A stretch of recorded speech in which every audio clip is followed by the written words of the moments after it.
Good morning and welcome to the trade setup right here on BloombergQuint Live. I'm Niraj Shah, and it's well, on Friday. If you thought that the U.S. jobs report has done the trick, well, you maybe have a bit of a surprise coming looking at the market's reaction. I'll get to that in a bit. First, the news flow, and arguably amongst the biggest news flows was the impact on the U.S. markets because of the stronger than expected jobs report and the overall economy opening up impact. As a result of which, the U.S. markets had a good outing. So that was one thing.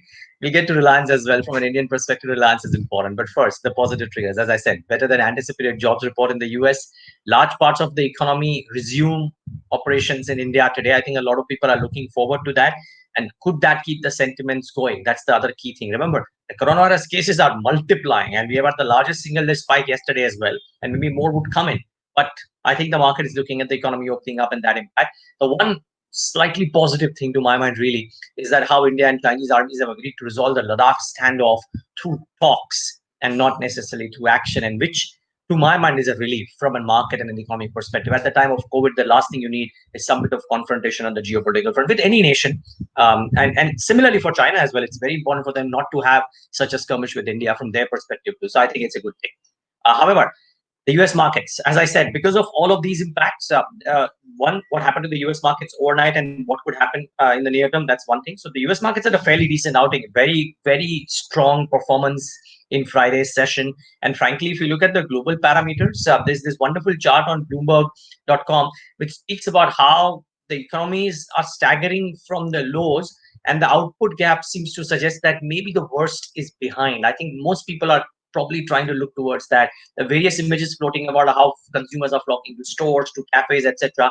But this is the bit. The global GDP tracker does suggest that the output continued to fall in May, but it fell at a slower pace, and therefore maybe the worst is behind. Are Asian stocks taking cues from that? Well, it's a mixed bag. Japan started off well. Hang Seng, Shanghai had a bit of a slow start. Kospi, mixed bag of sorts. So the Asian screen is a mixed bag, you would have to say. SGX Nifty, the last time that I checked, was starting off with a bit of red on the screen. I don't know if that's changed in the last 15 minutes, but doesn't promise to a really big bang start. But at least doesn't promise to doesn't look at any kind of fall as well as the SGX Nifty. So that's the other key thing. I look at this chart and it tells you, right? I mean, okay, there's some bit of optimism actually. So I stand corrected. We might actually have a start which is in the green. Changed a little bit from the time that it was some time back. So good start expected. The key is, as almost anybody would tell you, that betting against an up move in the Indian markets has proved to be hazardous. Right from 9,000 levels, at every 300-point rise, everybody said that, okay, the markets will come off, and they've only gone ahead. So I don't think people would want to bet against the up move. You're better off betting on the short side once the downtrend resumes. For now, we are in an uptrend, so make the trend your friend. And financials may see a bit of a leg up in today's mildly risk-on session as well, and I'll tell you why towards the end of the chat. Look at this particular chart, because PSU banks too, maybe courtesy SBI, etc., are now coming into focus. There is the RSI indicator on the PSU bank index is showing a bit of a bullish divergence, and you can see that chart. If you can see that chart, that line towards the end of the chart shows you how there's a bit of a bullish divergence that is now starting to come in. And could SBI and the others lead the indices higher as a PSU index higher as a result of this? That's the question you got to ask. Mind you, viewers, if financials do well and if PSUs also participate, there is very little reason to be bearish. Yes, the weightage has come off, but the weightage is still high on the board says, and therefore you probably look at this particular index and this particular set of stocks to determine the sentiment in the current point of time. For results today as well, 2 or 3 very important consumer names. Titan comes out with numbers today, and what they say would be very important.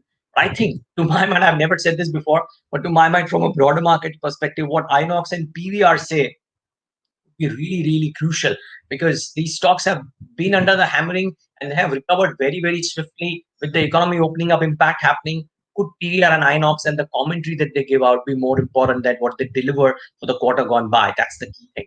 Let's wait and watch. But the stocks that I would bet on, and there's a long list, so bear with me. First, State Bank of India. Brokerages have maintained a bullish stance post the quarter 4, and a strong positive commentary coming in from the management as well in the press conference. Most brokerages have maintained the target prices and maintained the bullish stance. Have upgraded DPS estimates, lowered the credit cost estimates a little bit compared to what people anticipated. So SBI is a key stock to focus on. Reliance doesn't cease to be in news, right? On Saturday, everybody thought that, oh, the Silver Lake announcement is a big one more investment. And then Sunday they gave out another investment about one more platform investing. So Silver Lake and co-investors will add and geo platforms for about 4,547 crores. Remember, okay, this number is wrong.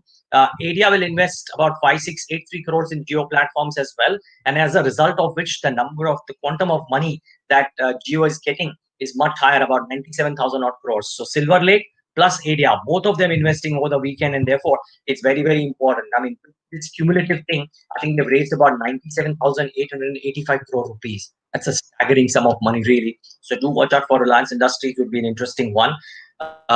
There is Marico that I would watch out for. They've given out a statement saying that the month of May saw near normal throughput in all the categories except for premium personal care business, but that shows optimism on the part of Marico.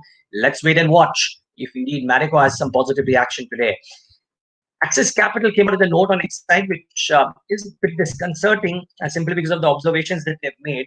They say post the results that the weak performance both on revenue and profitability fronts compared to Amara Raja. So they've analyzed Amara Raja and Exide, which are the two competitors, and they believe that Exide has lagged Amara Raja. In fact, according to their assessment, the Q4 performance reflects potential market share loss in auto OEM and the replacement segments for Exide versus Amara Raja. I don't know if this sits well with Exide investors. Let's wait and watch if they're talking about a bit of a switch out of Exide into Amara Raja, if at all. JYOTHY Labs, again, one number that stood out for me, which was not the best. So while Gujarat Gas did very well, JYOTHY Labs did not. Revenue at about 393 crores versus estimates of 473. Net profit at 28 versus estimates of 50 crores. Margins at 10.3 versus 15.8%. And the degrowth was seen in all key segments like fabric care, dishwashing, household, personal care, laundry services. So the numbers were very poor. But Mexico, for example, is given out a note saying that they expect FY21 to be completely different in a COVID environment because JYOTHY has essentials nature of the company products and a large share in southern market, which is not impacted by COVID. So FY21 might be better. The question is, does the market become disappointed because of Q4 or become excited about brokerage observations on what FY21 might hold? Let's wait and watch. Last but not the least, watch out for Exide and the delisting announcement. And I think a Morgan Stanley note suggested that based on historical precedents, exit price could be at a 35 to 40% premium to the pre-announcement price for a successful delisting.